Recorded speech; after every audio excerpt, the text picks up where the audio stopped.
This podcast, we're going to talk about the ideal gas law. The ideal gas is a hypothetical substance. Basically, we need to think of it as a limit, okay? We don't ever actually attain an ideal gas, but we can get really close to ideal behavior if we're at low pressure and high temperature. We're going to use the laws anyways because they give us very good estimates of what's going on.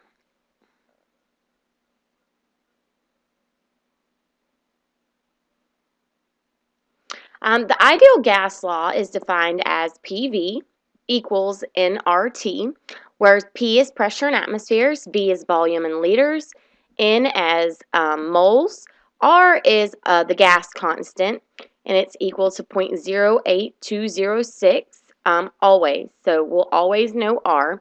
And then temperature is in kelvins. Now, this particular law, the ideal gas law, that tells us how about the gas right now. The other laws we've been dealing with, they give us two different variables. So like pressure 1 and pressure 2, volume 1, volume 2.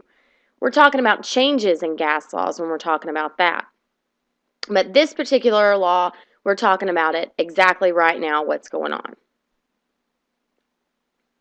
All right. You can also derive density equation from the ideal gas law equation. We know that density is mass over volume, so we can extrapolate that out to the molar mass over the molar volume, which at standard temperature and pressure, the molar volume is 22.4 liters. So density is the molar mass over 22.414 liters.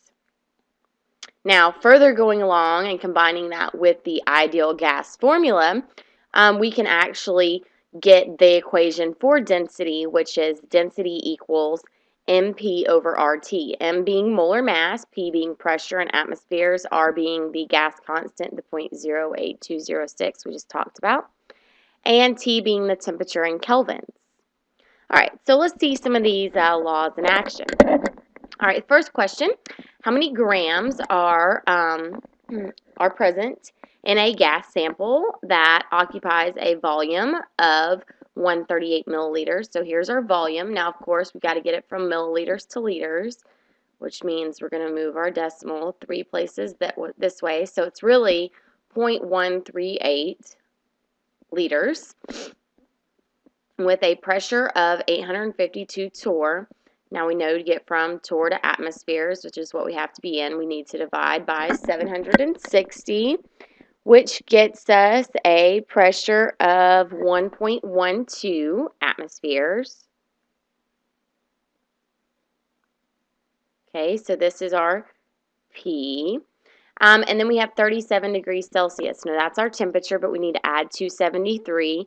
So after we add 273 of that, we get 310 as our temperature.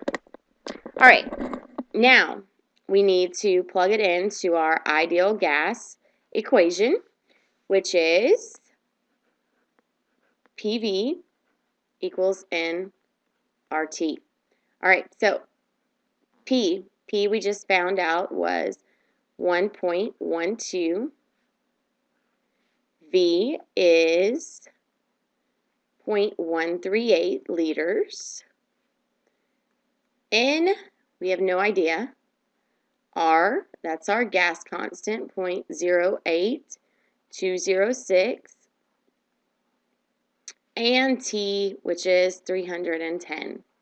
All right, now it's just algebra problem. So we're going to multiply these two. And that gets us 0.15456.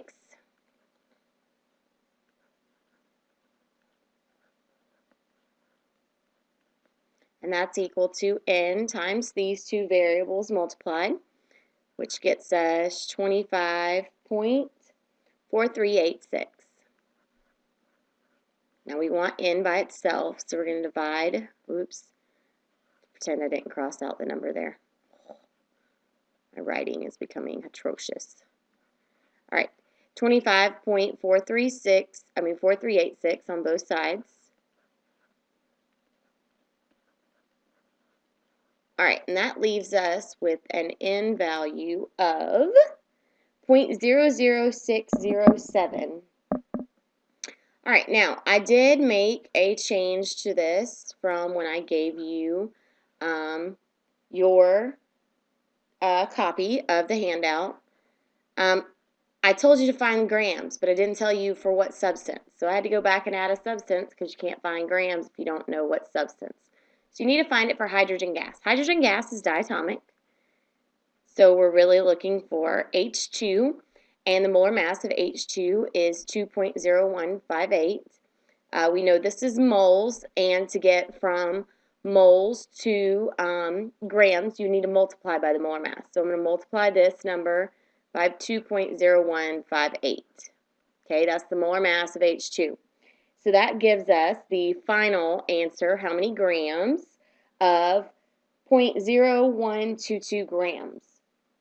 Okay, and of course that needs to be sig fig, so 0.012 G's. Okay, so that is the final answer. Okay, all right, let's look at a different kind of problem. All right, this question wants us to find the density of ammonia at 23 degrees Celsius and 735 torr. Well, first off, we know that these are not going to be acceptable when we're trying to solve. So this one we got to get to Kelvin. So we're going to add 273. So that would give us 296. Okay, so that's our temperature. And then we would need to divide by 760 to get this to atmosphere. So that would give us 0.967 as our pressure. Okay, and we know that with the density formula, we're going to have to find molar mass. Well, ammonia is what it wants the molar mass of. Okay, and that is the formula for ammonia. Okay, all right, so we would need to find the molar mass of this. So nitrogen's molar mass is 14.007. Hydrogen's 1.0079. So when you work out the molar mass of that, you get 17.0307. All right, now we have everything that we need to find the density of ammonia. All right, so density equals molar mass times pressure divided by RT. All right, so molar mass is 17.0307. All right, multiplied by the pressure of 0.967. All right, divided by R, which we found was 0.08206. That's our gas constant. And that is multiplied by the temperature in kelvins, which is 296. All right, when we work all this out, solve the math problem, we get 0.678, which we would need a sig fig, so 0.68 grams over liters. All right, so there's our density. All right, let's look at one more problem. All right, this problem is actually a little bit challenging. Tells us a whole bunch of information and wants us to find the molecular formula. All right, so this is how I would approach the problem. You see that you have no change in any of the variables, which tells me that this is an ideal gas, not a gas law problem where we have changing in variables. We know that the milliliters is going to have to move 3 places over. So there's our volume. 100 degrees Celsius, we'll have to add 273, so that would give us 373 K as our temperature. And then we know that the torr will have to be divided by 760 to get us our pressure. And so that gives us a pressure in atmospheres of 0.986. Okay, so that's our pressure. All right, and then it tells us this gram information. Okay, but you need to hold that information off for just a second because first we need to find the number of moles in the sample, and then we can use that to extrapolate back the molecular formula. All right, so first we're just going to plug all this into PV equal nRT.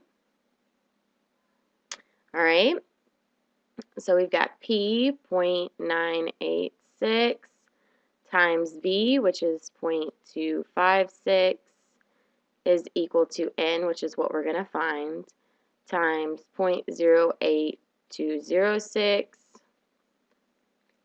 times T, which is 373. All right, so we're going to solve for this side of the equation first, and we get 0.252416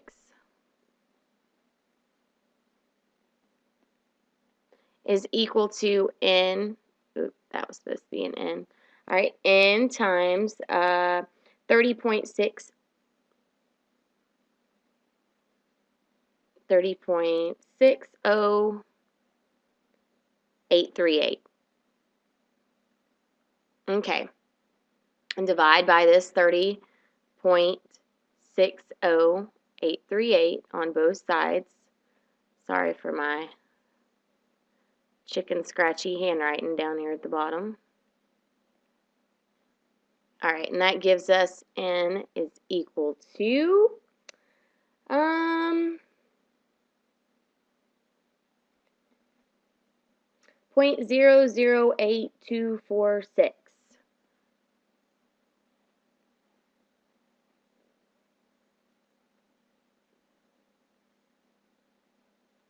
All right, now this is moles, right?